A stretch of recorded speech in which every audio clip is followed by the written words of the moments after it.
9ویں اور 10ویں کی جو درمیانی رات ہے یہ میدان کربلا میں گزارنے کے بعد حضرت سیدنا امام حسین نے اپنے خیمے سے نکل کر کربلا کے میدان میں جلوہ فروز ہو کر یزیدیوں کو ایک خطبہ ارشاد فرمایا جو کہ آپ کا آخری خطبہ تھا، اور اتمام حجت کے لیے یہ چند باتیں آپ نے یزیدیوں کے سامنے پیش کیں۔ 9ویں اور 10ویں محرم کی درمیانی رات اللہ کی عبادت اور قرآن پاک کی تلاوت میں گزارنے کے بعد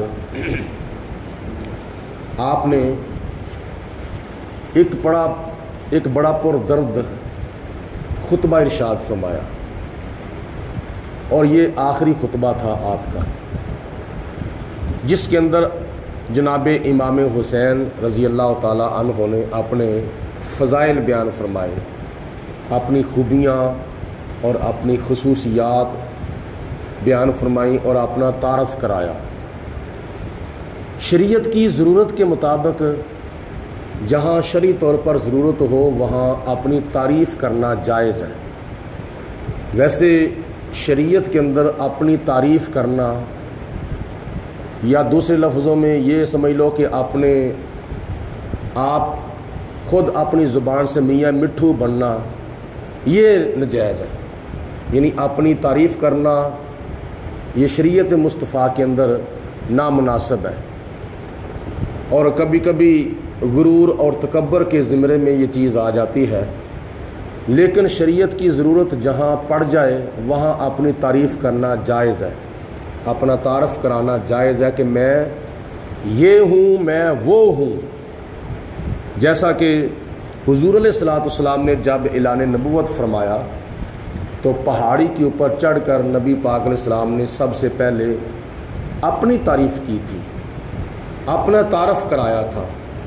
اے مکے کے کافرو، کیا میں تمہیں اگر یہ بتاؤں کہ پہاڑی کی دوسری طرف سے ایک جنگی لشکر آ رہا ہے، وہ تمہارے اوپر حملہ آور ہونے والا ہے، تو کیا تم مان لو گے؟ یہ تھی نبی پاک علیہ الصلوۃ والسلام کی اپنی تعریف۔ تو کافروں نے کہا کہ ہاں ہم مان لیں گے، کیونکہ آپ نے بچپن سے لے کر جوانی تک اور جوانی سے لے کر 40 سال کی عمر تک آپ نے جھوٹ نہیں بولا، آپ نے کسی کے ساتھ دغا نہیں کیا، کسی کے ساتھ فراڈ نہیں کیا، کسی کے ساتھ دھوکہ نہیں کیا، کسی کے ساتھ وعدہ خلافی نہیں کی، تو آپ نے کسی کی امانت میں خیانت نہیں کی، جس کی وجہ سے ہم سب مکے والے آپ کو صادق بھی کہتے ہیں اور امین بھی کہتے ہیں۔ آپ صادق و امین ہو۔ تو یہ نبی پاک علیہ الصلوۃ والسلام نے اپنے فضائل بیان فرمائے، اپنا تعارف کرایا تھا۔ تو معلوم یہ ہوا کہ جہاں شرعی ضرورت ہو وہاں اپنی تعریف کر لینی چاہیے، اور اس میں کوئی حرج نہیں ہے، وہ بھی کسی کا شک نکالنے کے لیے۔ اگر کسی کو شک پڑ گیا ہے، کسی کو وہم پڑ گیا ہے، تو اس کا شک نکالنے کے لیے کوئی بندہ اپنی تعریف کر لے، بھائی بات ایسے نہیں ایسے ہے، میں یہ ہوں، میں وہ ہوں، تو اس میں کوئی حرج بھی نہیں ہے۔ نیت یہ ہونی چاہیے کہ میں کسی کا شک نکال رہا ہوں اور کسی کا وہم میں نکال رہا ہوں، تاکہ کوئی بندہ شکوک و شبہات میں نہ رہے۔ حضرت سیدنا امام حسین رضی اللہ تعالی عنہ نے اپنا تعارف کرایا، اپنی تعریف کی، اپنے فضائل بیان فرمائے کہ میں کون ہوں، اے یزیدیو، اے کوفیو، میں کون ہوں؟ میں وہ ہوں جس کو تم نے خود خطوط لکھ کر یہاں بلوایا ہے، آئیں حسین ہمیں آ کر تبلیغ فرمائیں، ہماری رہنمائی کریں۔ اگر آپ نہ آئے تو مجبوری طور پر ہم نے یزید کی بیعت اگر کر لی تو اس کا گناہ جو ہے وہ آپ کے سر ہوگا، اس کے ذمہ دار آپ ہوں گے، ہم بری ہوں گے، کیونکہ ہم تو اب آپ کو بلا رہے ہیں۔ اگر آپ آ جائیں تو ٹھیک ہے، اگر آپ نہیں آتے تو اس میں پھر ہمارا قصور نہیں ہوگا، آپ کا قصور ہوگا۔ اس طرح کے الفاظ لکھ کر کوفیوں نے جناب امام حسین کو بلایا اور پھر آپ نے ارشاد فرمایا کہ مجھے دیکھو میں کون ہوں، سر سے لے کر پاؤں تک میری طرف دیکھو۔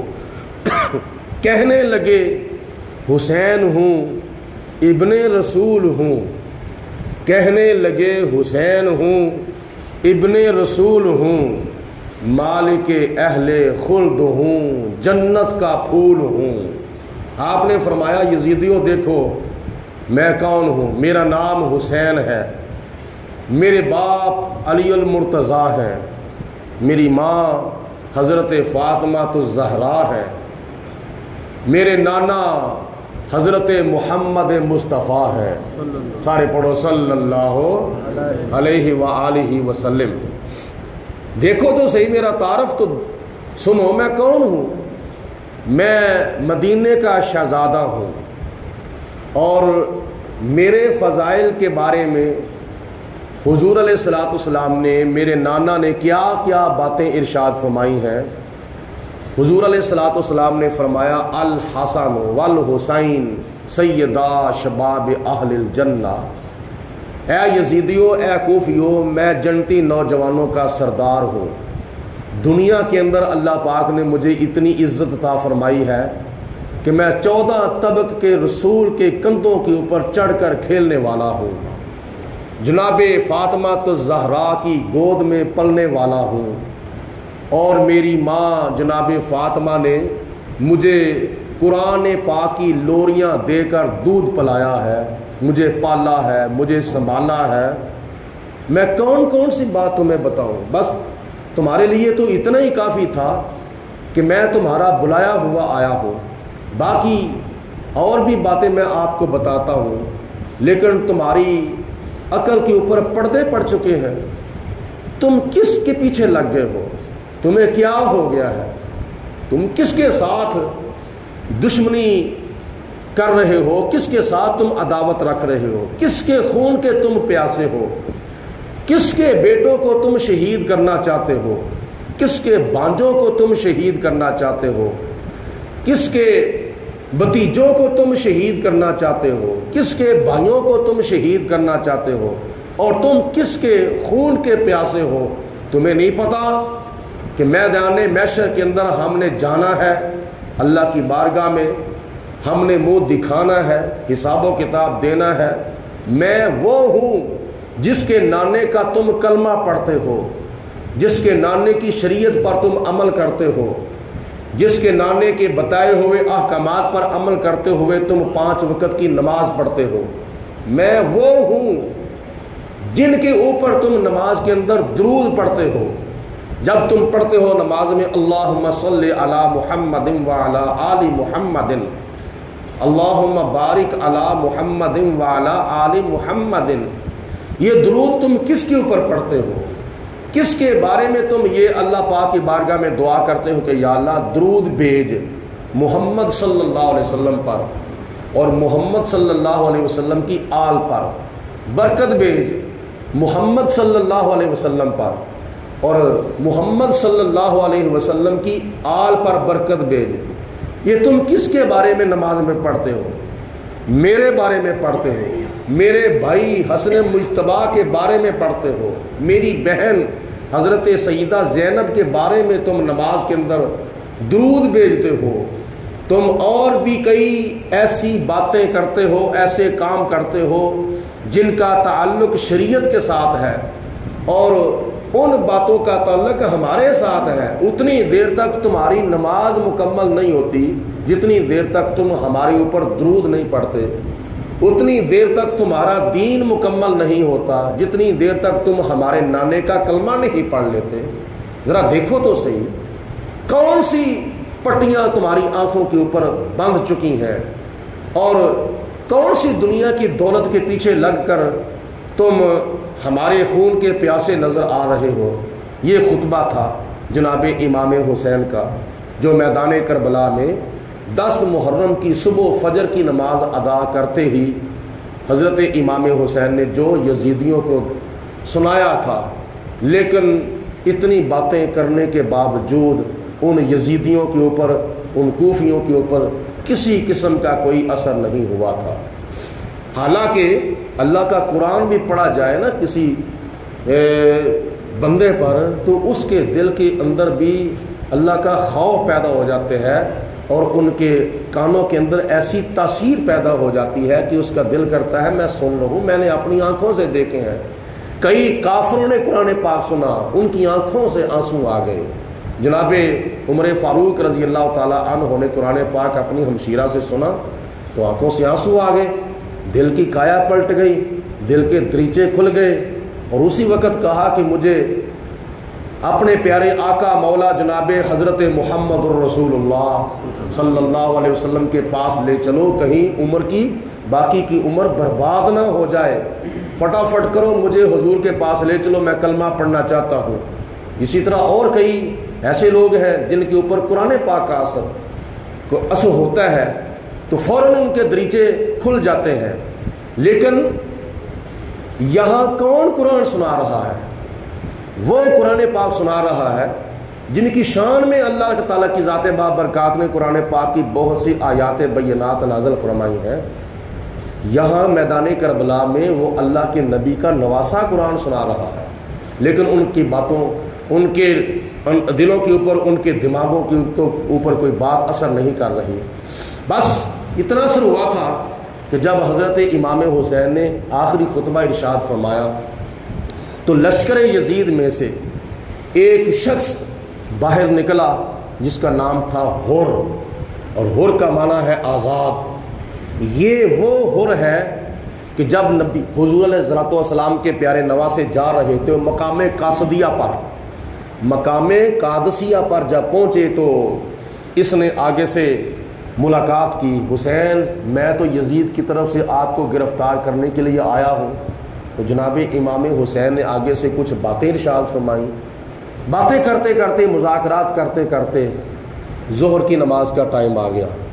ظہر کی نماز کے لیے حضرت امام حسین نے کسی کو حکم فرمایا کہ اذان پڑھو. جب اذان پڑھی گئی تو آپ نے جماعت کرائی. تو حر سے کہا کہ اگر آپ ہمارے ساتھ نماز پڑھنا چاہیں تو 100 بسم اللہ, اگر نہ ہمارے ساتھ نماز پڑھنا چاہے تو پھر آپ کی مرضی ہے.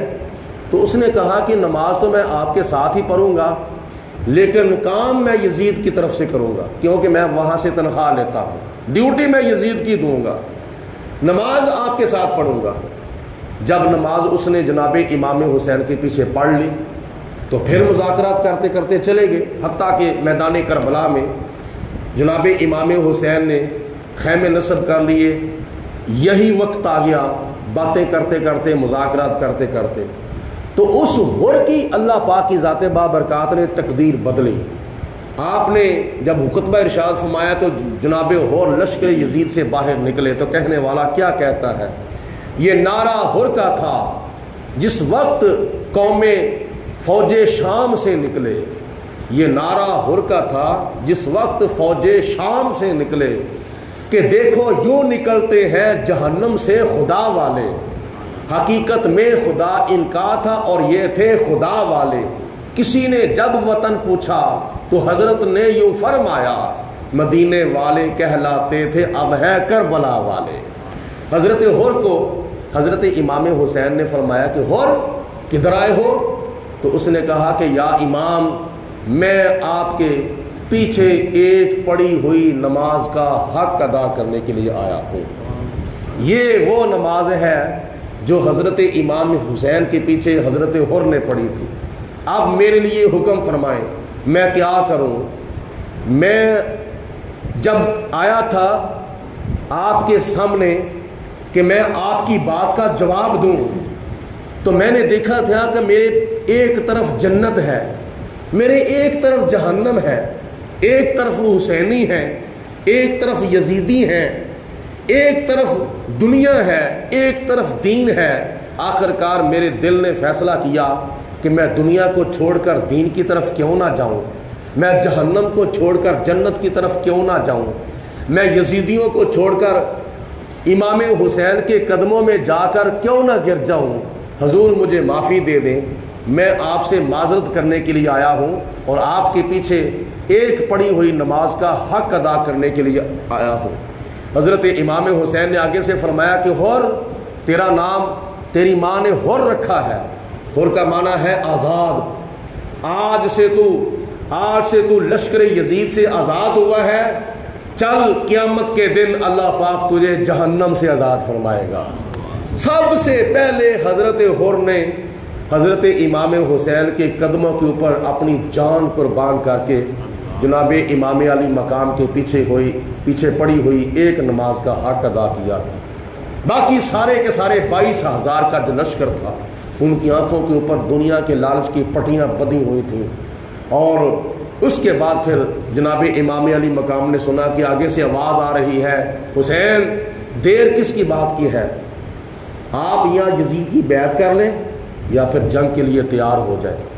10 محرم کا سورج جب طلوع ہوا تو امام علی مقام کے اس آخری خطبے کے بعد پھر جنگ شروع ہوئی، شہادتیں شروع ہوئیں۔ کبھی علی اصغر جا رہے ہیں، کبھی علی اکبر، کبھی قاسم عباس، کبھی اون و محمد، کبھی ابو بکر بن علی، کبھی عمر بن علی، کبھی عثمان بن علی۔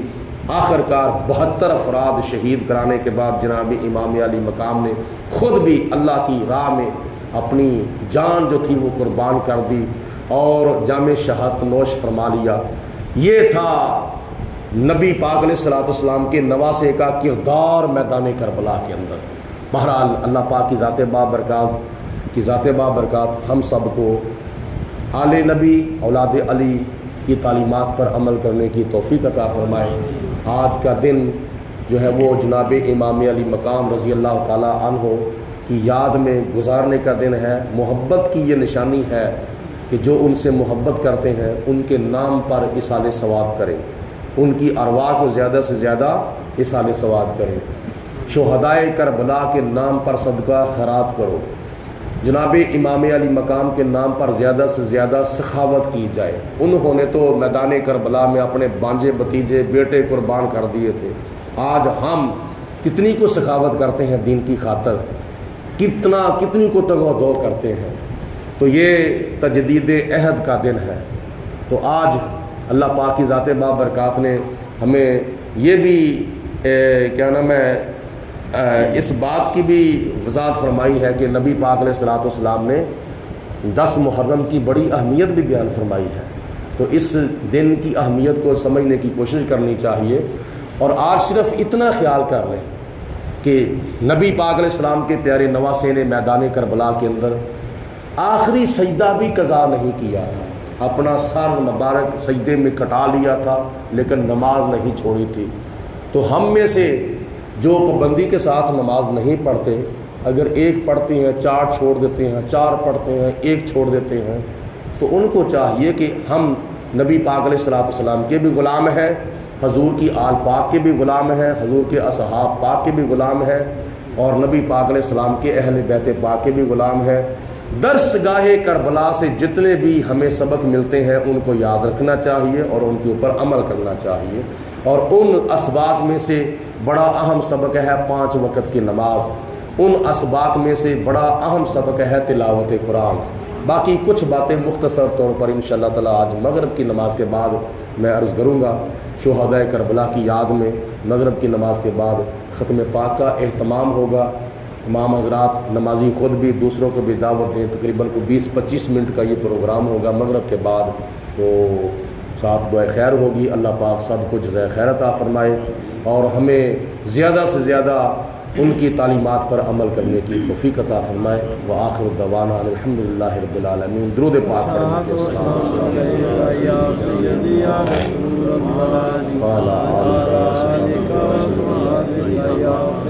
الصلاۃ والسلام اللهم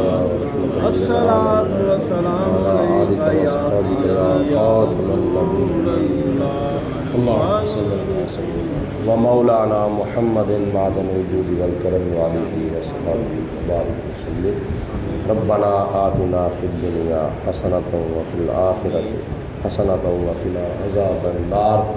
یا اللہ ہم تیرے گناہگار بندے تیری بارگاہ میں حاضر ہیں، نماز فجر ادا کی، اس کے بعد اللہ پاک تیرے پیارے محبوب علیہ الصلوۃ والسلام کی آل پاک کا ذکر خیر کرتے ہوئے میدان کربلا میں شہدائے کربلا کا کردار جو ہے بڑا جرأت مندانہ اور دلیرانہ اور صابرانہ جو کردار ادا کیا، یا اللہ پاک اس کی برکت سے ہم سب کو اپنی بقیہ زندگی گزارنے کی اور سنوارنے کی توفیق عطا فرما۔ یا اللہ پاک ہم سب کو مرتے دم کلمہ پڑھنا نصیب فرما۔ نبی پاک علیہ الصلوۃ والسلام کی آل پاک، اصحاب پاک، اولاد پاک، ازواج پاک کا زیادہ سے زیادہ ادب، احترام، تعظیم و تکریم کرنے کی توفیق عطا فرما۔ درسگاہ کربلا سے ہمیں جتنے بھی اسباق ملتے ہیں ہمیں ان کو یاد رکھنے کی، ان پر عمل کرنے کی توفیق عطا فرما۔ نبی کریم علیہ الصلوۃ والسلام کی سچی محبت اور حضور کا سچا پیار عطا فرما۔ جس طرح شہدائے کربلا نے دین کے ساتھ وفا کی، یا اللہ پاک ہم کما حقوق ہو تو نہیں، لیکن جتنے بھی ہمیں ہمت توفیق ہے ہمیں اپنے دین کے ساتھ، اپنے ایمان کے ساتھ، اپنے آقا کے ساتھ، اپنے نبی کے ساتھ اور صحابہ کے ساتھ، اہل بیت پاک کے ساتھ ہمیں زیادہ سے زیادہ وفا کرنے کی توفیق عطا فرما۔ حضور علیہ الصلوۃ والسلام کے توسل سے سب کے کاروبار میں، مال جان میں برکتیں، رزق حلال میں وسعتیں عطا فرما۔ الہ العالمین ہمیں اپنی ظاہری باطنی اصلاح کرنے کی توفیق عطا فرما۔ دنیا کی غلط رسم و رواجات سے محفوظ فرما۔ قرآن مجید فرقان حمید کی ہمیں زیادہ سے زیادہ تلاوت کرنے کی توفیق عطا فرما۔ وصلی اللہ علی حبیبہ محمد وآلہ وسلم۔